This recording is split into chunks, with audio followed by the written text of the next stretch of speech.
কৃষ্ণ পৰম ভক্তিভাজন বাপ বান্ধৱ আই মাতৃ সকল এয়া আমাৰ ইচ্ছা নহয় উদ্যোক্তা প্ৰমুখ্যে বাবাই সমস্ত কৈছে যে আমি সোশ্যাল মিডিয়াৰ যোগেদি আপুনি পাঠ কৰাও দেখিছো গতিকে আমাক অকণমান পাঠৰ সহিতে ব্যাখ্যা শুনাব লাগে হেহে তেৰা সমস্তৰ আজ্ঞাক শিৰোগত কৰি আমি যেহেতুকে উভতি যাব নোৱাৰো অকণমান লাষ্টৰ ফাললৈ গলো অৰ্থাৎ একাদশ স্কন্ধ নিমি নৱসিদ্ধ সংবাদ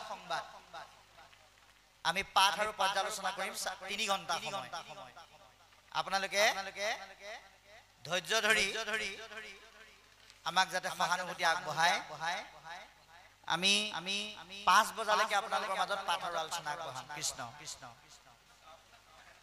হয়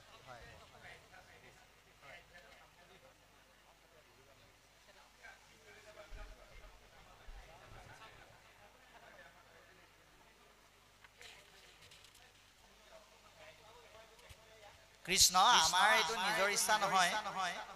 আদৰণি সমিতিৰ বাবাই সমস্তই ক'লে যেহেতুকে এইটো পাঠ আৰু পৰ্যালোচনা অবিৰত পাঠ নহয় গতিকে যিমানলৈকে গ'ল তাতে ৰৈ পেলাই পৰৱৰ্তী স্কন্ধলৈ গ'লেও একো অসুবিধা নহয় বুলি আমাক জনোৱা হেতুকে আমি আগবঢ়া হৈছে কৃষ্ণ কৃষ্ণ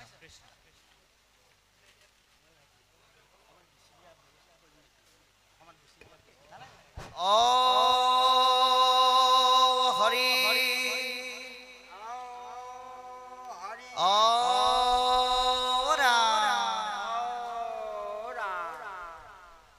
কৃষ্ণ শংকৰ গুৰু হৰি ৰাম ৰাম হৰি ৰাম ৰাম একাদশ স্কন্ধ ভাগৱত নিমি নৱসিদ্ধ সংবাদ মহাপুৰুষ শংকৰদেৱ বিৰচিত মংগলাচৰণ পদ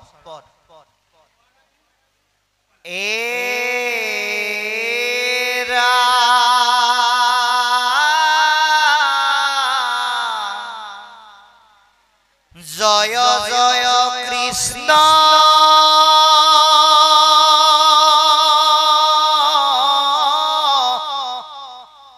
কৃপা ময়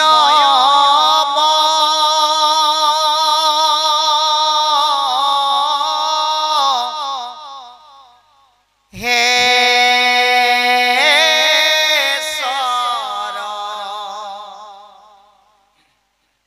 যাৰ আজ্ঞা পালে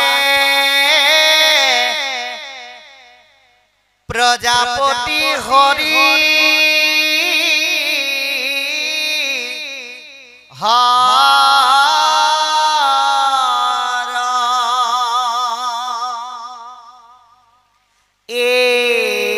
এৰা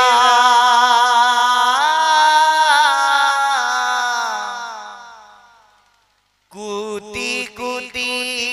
ব্ৰহ্মাণ্ড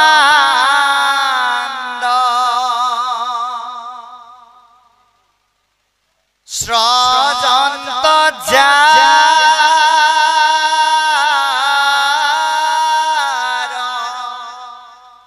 মায়া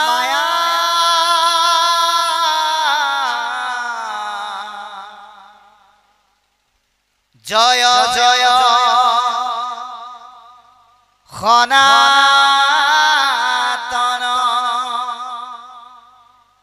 নিত নিৰঞ্জন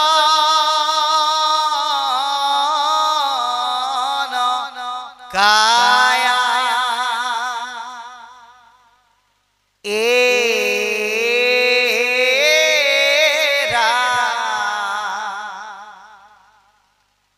নমো মধুৰী পুৰাম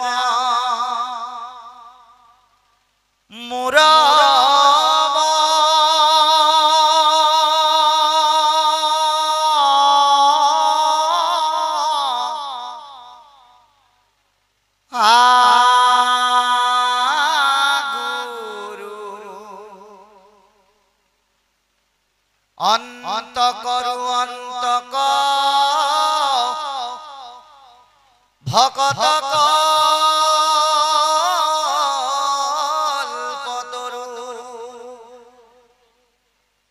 আতি পাতকি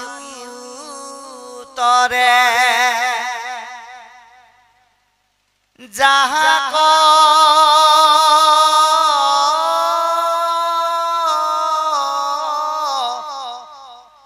স্মরণে করু নমস্কার কোটি কৃষ্ণর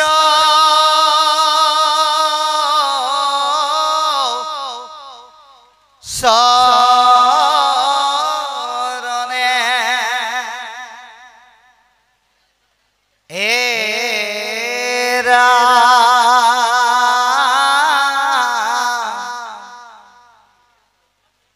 প্রভু পদ পঙ্কজক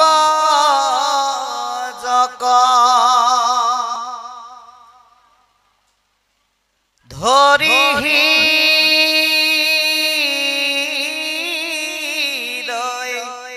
আত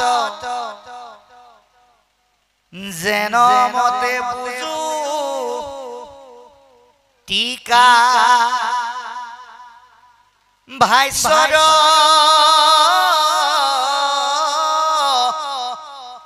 সন্মত হে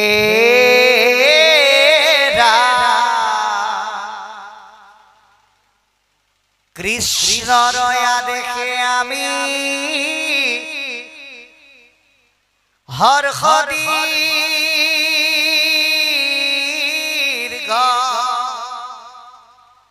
সন্দেহ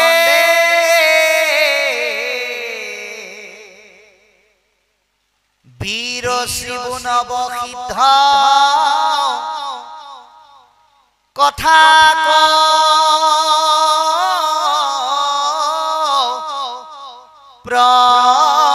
প্রবন্ধে বাৰু কৃষ্ণ এইখিনিলৈকে আমি যিমানখিনি পাঠ কৰিলো অকণমান আপোনালোকৰ মাজত আলোচনা আগবঢ়াম জয় জয় কৃষ্ণ বুলি কৈছে ব্ৰহ্মা বিষ্ণু মহেশ্বৰ লক্ষ্মী সৰস্বতী দুৰ্গা ভদ্ৰা কালী বিশ্বকৰ্মকে আদি কৰি বিভিন্ন দেৱ দেৱতা থকাৰ পিছতো আৰু মহাপুৰুষ গুৰুজনা জন্মগ্ৰহণ কৰাৰ সময়ত বা সেই পৰিৱেশত শাক্ত পন্থাৰ প্ৰৱণতা বৃদ্ধি পোৱাৰ পাছতো কিন্তু গুৰুজনাই কৃষ্ণৰ জয় ঘোষণা কৰি আমাক কি প্ৰমাণ কৰি দিলে যে আপোনাক আমাক এই পঞ্চভৌতিক দেহটোক অহৰ্নিশে ৰক্ষা কৰা দেৱতাজন কিন্তু কৃষ্ণ তিনিখন সাগৰ ভগৱন্তই ভকতৰ কাৰণে থৈ দিছে যি কিখন সাগৰ আপুনি আমি কেৱল মনেৰে ভাবিবহে পাৰো কিন্তু সেই সাগৰ কিখনৰ ওচৰলৈ আমি জীৱন্ত অৱস্থাত যাব নোৱাৰো কিন্তু সেই সাগৰ কিখনে অহৰ্নিশে আপোনাক আমাক কৃপা কৰি আছে আজি ভাগৱতৰ যোগেদি আপোনালোকক আমি তিনিখন সাগৰৰ লগত চিনাকি কৰি দিম এখন সাগৰৰ নাম হ'ল দয়াৰ সাগৰ এখন সাগৰৰ নাম হ'ল কৃপাৰ সাগৰ এখন সাগৰৰ নাম হ'ল কৰুণা সাগৰ এই তিনিখন সাগৰ কিন্তু আপুনি আমি কোনেও দেখা নাই চৰ্ম চকু কিন্তু এই সাগৰ কিখনে আপোনাক আমাক অহৰ্নিশে 24 আৱাৰ্ছ কৃপা কৰি আছে ভগৱন্তই আপোনাক আমাক সহায় কৰি আছে সেইকাৰণে আমি তেওঁক কি বুলি কওঁ হে দয়াৰ সাগৰ তুমি দয়া কৰা আকৌ মহাপুৰুষ মাধৱদেৱৰ ভাষাৰে আমি কওঁ কৃপাৰ সাগৰ দৈৱকী নন্দন আকৌ কৰুণাময়ী নাম কৰুণাময় কৰিও কৃপা অনুষ্ঠিত হয় গতিকে এই তিনিখন সাগৰৰ পৰা তেওঁ আমাক কৃপা কৰি আছে যাৰ কাৰণে আপুনি আমি মনেৰে ভাবিব পাৰিছো জিভাই সোৱাদ ল'ব পাৰিছো মুখে ক'ব পাৰিছো কাণে শুনিব পাৰিছে হাতে কৰিব পাৰিছে ভৰিয়ে যাব পাৰিছে পঞ্চভৌতিক দেহটো এই তিনিখন সাগৰৰ পৰা ভগৱন্তই কৃপা কৰি থকাৰ কাৰণে পৰিচালিত হৈ থাকিব পাৰিছে সেইকাৰণে তেওঁ কৃপাময় বুলি কৈছে তেৰাক মহেশ্বৰ বুলি কৈছে মহেশ্বৰ মানে কি মহাযোগ ঈশ্বৰ এটা আপুনি আমি মহেশ্বৰ বুলি ক'লে কি বুজো বোলে ভস্ম ধূলা বিভূষিত সৰ্পৰ মালা পিন্ধা দিগম্বৰ জটাধাৰী জনক আমি মহেশ্বৰ বুলি ভাবো কিন্তু ভাগৱতে কি বুলি কৈছে যুক্তিৰে ভাবিবলৈ কৈছে শিৱও মহেশ্বৰ হয় কিন্তু কেতিয়া হ'ল এই অলপ আগতে সৃষ্টিৰ কথা শুনিলে নহয় এই সৃষ্টি কৰিবৰ কাৰণে ভগৱন্তই যেতিয়া ব্ৰহ্মা বিষ্ণু মহেশ্বৰ শিৱক দায়িত্ব দিছিল তেতিয়া শিৱক ভগৱানে সংহাৰৰ দায়িত্ব দিবৰ কাৰণে নিজৰ নামটো দি পেলাই মাতিছিল শুনা শুনা মহেশ্বৰ বচন আমাৰ নিজৰ ৰূপে জগতক কৰিও সংহাৰ হে তেতিয়াৰ পৰাহে মহেশ্বৰ ভগৱন্তৰ নাম গতিকে তেওঁ সকলোকে কৃপা কৰি থকাৰ কাৰণে এই কৃপাৰ মূল্যটো কোনে বুজিলে ব্ৰহ্মায়ে বুজিলে বিষ্ণুৱে বুজিলে আৰু শিৱই বুজিলে যাৰ কাৰণে ভগৱন্তই যেনেকে কয় তেনেকৈ তিনিওজনে ভগৱন্তৰ আজ্ঞা পালন কৰে এটা ডাঙৰ কথা হ'ল ব্ৰহ্মা বিষ্ণু মহেশ্বৰে ভগৱানৰ আজ্ঞা পালন কৰে তা আপুনি আমি পালন কৰিছো নে নাই যি সকলে কৰি আছে তেওঁলোকক আমাৰ ক'ব লগা নাই আমি যি সকলে কৰা নাই তেওঁলোকে কি কৰিব লাগিব ভগৱানৰ আজ্ঞা পালন কৰিব লাগিব এটা তাতো প্ৰশ্ন আহিব ভগৱানৰ আজ্ঞা পালন কৰিবলৈ আমি ভগৱানক দেখোন আজিলৈকে দেখাই নাই কেনেকৈ পালন কৰিম ভগৱানে কলিযুগত শংখ চক্ৰ গদা পদ্ম লৈ বাও ফালে নাযাবা সু ফালে যোৱা উত্তৰে নাযাবা দক্ষিণে যোৱা বুলি ক'বলৈ কাৰো ওচৰলৈ নাহে তেওঁ আপুনি আমি কেনেকৈ চলিব লাগিব কেনেকৈ থাকিব লাগিব কেনেকৈ কৰিব লাগিব গোটেই কথাখিনি শব্দ ব্ৰহ্মৰূপে ভাগৱতত থৈ দিছে ভকতৰ যোগেদি আমি ভাগৱতক সুধি তাক পালন কৰিব লাগে অকলে অকলে সুধিলে নহ'ব এই ভাগৱত আজি আপোনালোকৰ প্ৰত্যেকৰে ঘৰে ঘৰে আছে কিন্তু তথাপিতো আদৰণি সমিতিয়ে ইমান সুন্দৰ ব্যৱস্থা কৰি নিমন্ত্ৰণ কৰাৰ লগে লগে আমি কেলে আহিলো ঘৰত থকা ভাগৱতখনতকে ইয়াত কিবা বেলেগ কথা লিখা আছে নেকি বাৰু নাই ঘৰত যিখন ভাগৱতত যিকেইটা কথা লিখা আছে ইয়াতো কিন্তু একেটা কথাই লিখা তথাপিতো আমি এই কাৰণে আহিলো অকলে অকলে পঢ়িলে জ্ঞান হ'ব সঁচা কিন্তু লগত পঢ়িলে জ্ঞানতকৈ ওপৰত এটা বস্তু পাব সেইটোৱে হ'ল আনন্দ যিটোৰ অবিহনে আপুনি আমি কেতিয়াও চলিব নোৱাৰো গতিকে এই আনন্দ ব্ৰহ্ম ভাগৱতৰ পৰা গ্ৰহণ কৰি আমাৰ জীৱনটো আমি সুন্দৰ কৰিব লাগিব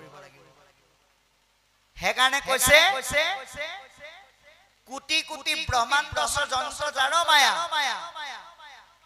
আপুনি আমি ভাবি আছো ব্ৰহ্মাণ্ড কেৱল এইখনেই বুলি কিন্তু ভগৱন্তই ব্ৰহ্মাণ্ড কেইখন সৃজিছে কোটি কোটি বুলি কৈছে আমাৰ মহাপুৰুষে ভগৱন্তই সৃজন কৰা ব্ৰহ্মাণ্ড কেইখন বুলি চিনাকি দিলে বাৰু গোবিন্দ গোবিন্দ গোবিন্দ গোবিন্দ গোবিন্দ ৰাম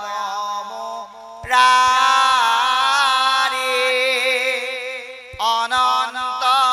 কোটি ব্ৰহ্মাণ্ড হৰি অধিকাৰী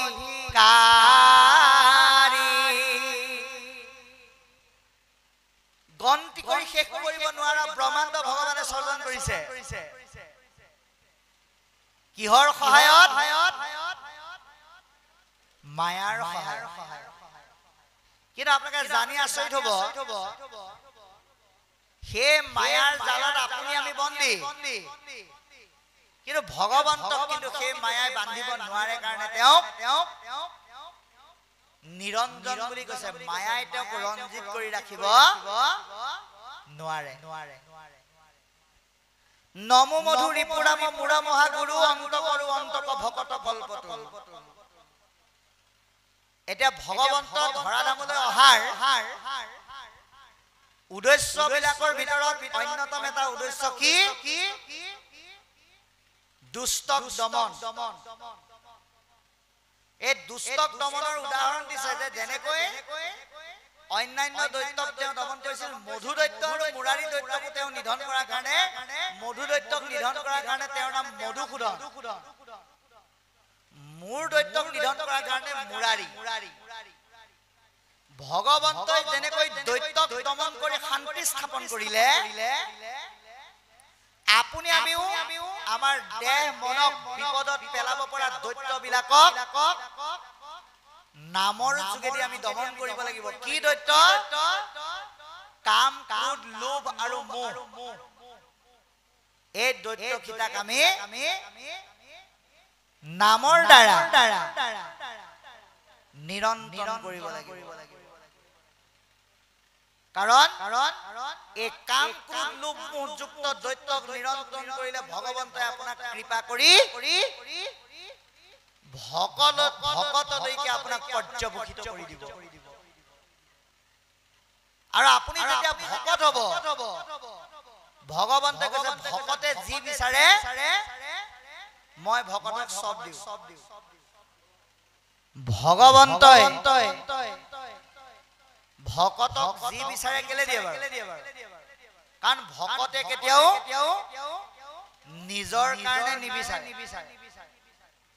ভকতে সদায় আনৰ কাৰণে বিচাৰে গতিকে আজি যে আপোনালোকে ইয়াত ভাগৱত পাতি দিছে সমাজখনক বাদ দি যদি আপোনালোকে চাই আপোনালোক প্ৰত্যেকে একজন ব্যক্তিগত ব্যক্তি কিন্তু আপোনালোকে ইয়াত ভাবিছে নেকি ভাগৱত এখাইতে পাতিছে আমি অংশগ্ৰহণ কৰি দিওঁ কাইলৈ পৰা আমাৰ টকা পইচাই নদন বদন হৈ যাব কোনেও ভবা নাই ইয়াৰ যোগেদি কি ভাবিছে মানৱৰ কল্যাণ হ'ব জীৱৰ কল্যাণ হ'ব আৰু সমাজৰ কল্যাণ হ'ব এই চিন্তাক প্ৰাধান্য দিয়া কাৰ্য কেৱল ভকতেহে কৰিব পাৰে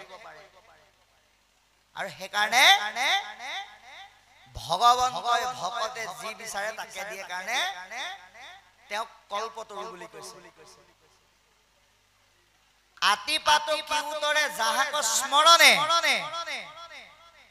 ঈশ্বৰৰ নাম ললে কেৱল পুণ্যৱন্তজনেই তৰি যাব এনে নহয় পাপী সকলো ঈশ্বৰৰ নাম লৈ তৰি যায় জুয়ে যেনেকৈ কেঁচা পকা নাবাচে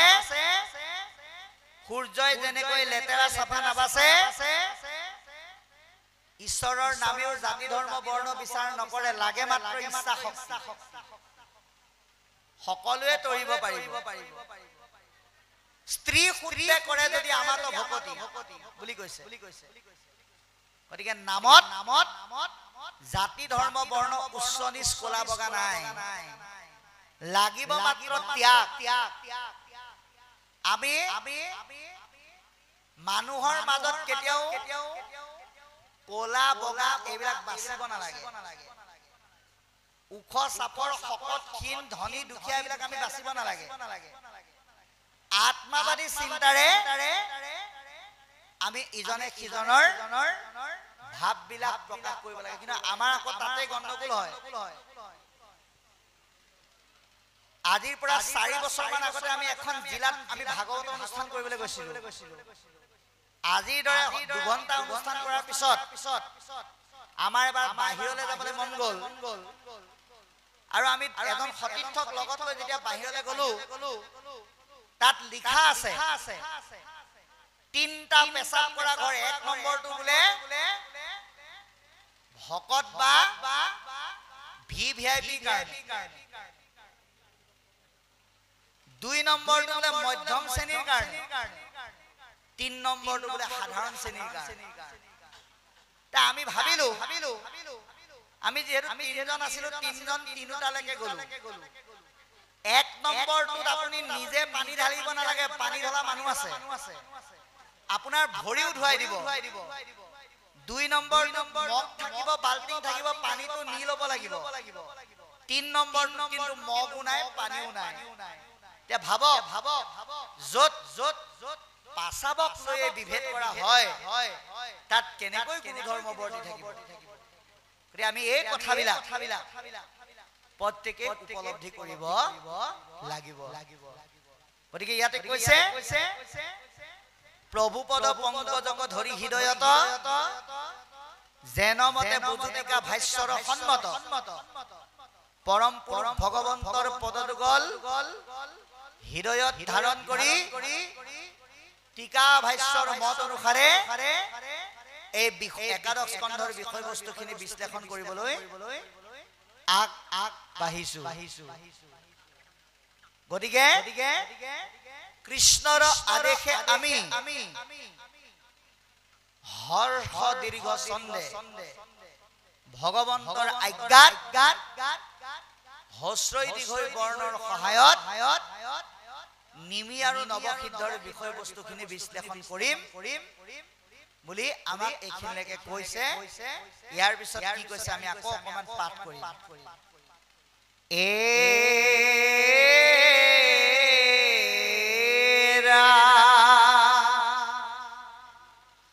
বৈকুণ্ঠৰ শাস্ত্ৰ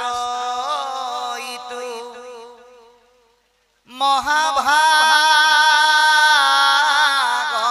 মহাভাগৱত পাইলা পৰীক্ষিতে শুক মুনিৰ মুখত সাত দিনে শুনি সুখে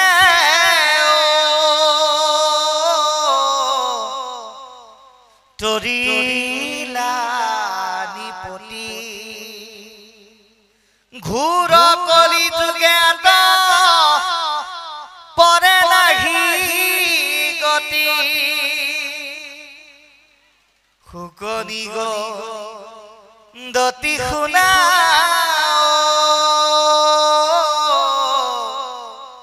ৰাজা পৰীক্ষিত বহুদেৱ নাৰদ বাদ বিপৰীত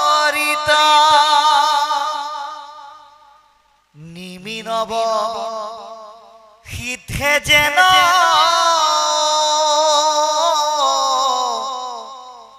ভৈলা পাইখান কহু খাব শেষ ৰাজা হুয়ো খাব ধান এতিয়া কি কলে যে অতি সুন্দৰকৈ কৈ গৈছে বৈকুণ্ঠৰ শাস্ত্ৰ ইটো মহাভাগৱত পাইলা পৰীক্ষিতে শুক মুনিৰ মুখত এই ভাগৱত কি বৈকুণ্ঠৰ শাস্ত্ৰ ভগৱন্তৰ মুখৰ বাণী মৃত্যুমুখী পথৰ যাত্ৰী ৰজা পৰীক্ষিতে শুকদেৱৰ মুখৰ পৰা লাভ কৰিলে আজি পৰীক্ষিত আৰু আপোনাৰ মাজত পাৰ্থক্য নাই পৰীক্ষিত যেনেকে মৃত্যুমুখী যাত্ৰী আপুনি আমিও কিন্তু মৃত্যুমুখী যাত্ৰী গতিকে আমিও এই ভাগৱত জ্ঞান ভকতৰ মুখৰ পৰা লবৰ কাৰণে যত্ন কৰিব লাগিব এটা পৰীক্ষিতে ভাগৱত জ্ঞান শুকদেৱৰ মুখৰ পৰা কেইদিনত পালে 7 দিনত পালে ইয়াৰ তাৎপৰ্য আছে বাপাই এই যে ভাগৱতৰ যে 12টা স্কন্ধ লিখিলে ইয়াৰ অৰ্থটো হল এবছৰত কেইমাহ 12 মাহ এসপ্তাহত কেইদিন বোলে 7 দিন গতিকে 12 মাহত 7টা দিন প্ৰতি সপ্তাহত যাতে আমি যাতে কৃষ্ণ কথা নুশুনাকে যাতে আমাৰ পাৰ নহয় তাৰ কাৰণে আমি চেষ্টা কৰিব লাগিব সেইকাৰণে আপুনি আমি এটা কথা উপলব্ধি কৰিব লাগিব আমাৰ বহুতে কয় আপোনালোকৰ ফালে নকয় অৱশ্যে আমাৰ ফালে কয় বোলে দেউতাক আৰু মাকে গৈ পেলাই যদি নামঘৰত সেৱা কৰে ল'ৰা ছোৱালী নগলে হয় বুলি কোৱাও আছে কিন্তু ভাগৱতে তাক মিছা প্ৰমাণ কৰিছে কাৰণ আপুনি ভাত খালেহে আপোনাৰ পেট ভৰিব কোনোবাই যদি আপোনাক বেছিকে মৰম লাগি পেলাই কৈ দিয়ে তুমি দাঁতকেইটাই চুবাই কষ্ট কৰিব নালাগে তোমাৰ হৈ ময়ে চুবাই দিম ক'বলে সহজ কিন্তু কামত নাহে ঠিক তদ্ৰুপ কোনোবাই যদি কয় হ'ব দে বাবাই ইমান কষ্ট কৰি তই নামঘৰলৈ যাব নালাগে তোৰ হৈ ময়ে সেৱা কৰিম বুলি যদি কৈও আহে নামঘৰত আহি পেলাই কিন্তু লোকৰ হৈ কোনেও সেৱা কৰিব নোৱাৰে মহাপুৰুষে সেইটো নিদিয়ে আপোনাক যেনিবা কোনোবাই কৈ থৈ আহিল যে ময়ে তোমাৰ হৈ সেৱা কৰি দিম আপুনি যদি ভাবিলে ভালে হ'ল আৰু মোৰ কষ্ট এটা কমি গ'ল তেওঁ আহি পেলাই কিন্তু ইয়াত উল্টাকে গাব ঘৰত কৈ থৈ আহিল চবৰে হৈ সেৱা কৰিম কিন্তু ইয়াত আহি পেলাই কি বুলি গালে এ ৰাম নাজানো আবাহন নাজানো বিসৰ্জন পূজা মন্ত্ৰ নাজানো কিঞ্চিত এতেকে পৰমেশ্বৰ দাস ভৈলো চৰণৰ মোৰ ল'ৰাৰ গতি সাধিবে উচিত নে এনেকে গালে হেৰা এতেকে পৰমেশ্বৰ দাস ভৈলো চৰণৰ মোৰ দেউতাৰ গতি সাধিবে উচিত নোৱাৰে গাব বিপৰীতে কি বুলি গাব মোৰ গতি সাধিবে উচিত ঘৰত নিজৰ ভাণ্ডাগৰাকী কৈ আহিল তুমি ল'ৰাটো চোৱা মই ভগৱানৰ ওচৰত তোমাৰ হৈ সেৱা কৰিম যাতে তোমাক ঈশ্বৰে ভালকৈ ৰাখে আৰু গতি দিয়ে ঈশ্বৰে যাতে তোমাক ৰক্ষা কৰে কিন্তু নামঘৰলৈ আহি পেলাই উল্টাকে গাব কি বুলি গাব হে ৰাম অপৰাধী বিনাশন তজু নাম নাৰায়ণ জানি নামে বকিলো শৰণে আনগতি নাহি কে মৰণে অপৰাধ ক্ষমা কৰি তুমি দয়াশীল হৰি মোৰ ভাৰ্যাক ৰক্ষা কৰিও চৰণে মোৰ পুত্ৰক ৰক্ষা কৰিও চৰণে গাব নেকি বিপৰীতে কি বুলি গাব মোক ৰক্ষা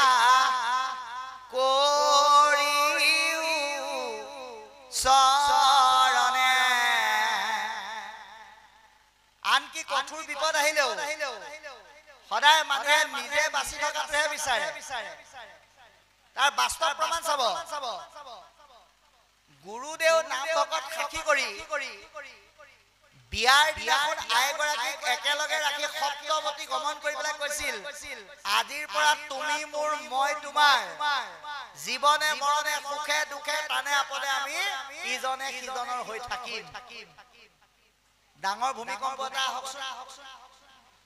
কেঁচুৱাটো কোলাত লৈ পেলাই ক'ব তুমি যি কৰা কৰা মই হ'লে বাহিৰলৈ ওলালো হয়নে বাৰু গতিকে সেইটোকে কৈছে কোনেও কাৰোবাৰ হৈ প্ৰাৰ্থনা নকৰে আপোনাৰ ভকতীয়া আপোনাকহে তৰাব সেইকাৰণে 12টা মাহৰ 7টা দিন সৎ ব্যৱহাৰ কৰি আমি যাতে এই কলি যুগত গতি সাধিব পাৰো তাৰ কাৰণে আমাক আহ্বান জনাইছে বিকল্প নাই বুলি শুকনি গদতি শুনিউক পৰীক্ষিত বসুদেৱ নাৰদ সংবাদ বিপৰীত গতিকে পৰীক্ষিতক সুখদেৱে কৈছে হে ৰাজন বসুদেৱ আৰু নাৰদে পতা এটা ব্যতিক্ৰমী বিষয়বস্তুৰ ওপৰত আলোচনা কৰিম যিটো বিষয় পাতি তেওঁলোকে এজন মহাসাধুৰ ৰজা নিমি ৰজাৰ বিষয় বস্তু আলোচনা কৰিলে সেয়া কম সাৱধানে শুনা বুলি কৈছে এটা বাবাই সমস্ত আপোনালোকেও কিন্তু সাৱধানে শুনিব লাগিব আমি প্ৰত্যেকে সাৱধানে শুনিব লাগিব সাৱধানে নুশুনিলে কাম নাহিব সেইকাৰণে ভাগৱতলৈ আহোঁতে সদায় লেঠা মাৰি থৈ আহিব লাগে আপোনালোকৰ এইফালে অৱশ্যে লেঠা মাৰিয়ে আহে আমাৰ ফালে আকৌ 4টামান কাম লৈ আহে কি বুলি আইগৰাকী কৈ থৈ আহিব তুমি চিন্তা নকৰিবা ল'ৰাটো মই ভাগৱতৰ আহি পেলাই স্কুলৰ পৰা আনিমগে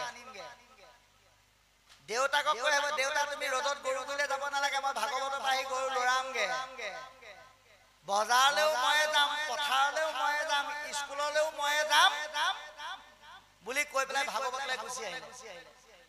দেখিলে এনেকুৱা এটা অধ্যায় ওলালে শেষ হোৱাৰ নামেই নাই তেওঁক দি দিলে পাঠকৰ আসন কাষত ব্যাখ্যাকাৰ বহি আছে আৰু বেলেগ পাঠক নাই এনেকে বহি থাকোতে এবাৰ পাঠ কৰি গৈ আছে ভাৱনাটো যিহেতুকে বেলেগ এটা হৈ গ'ল গাব লাগিছিল কি বুলি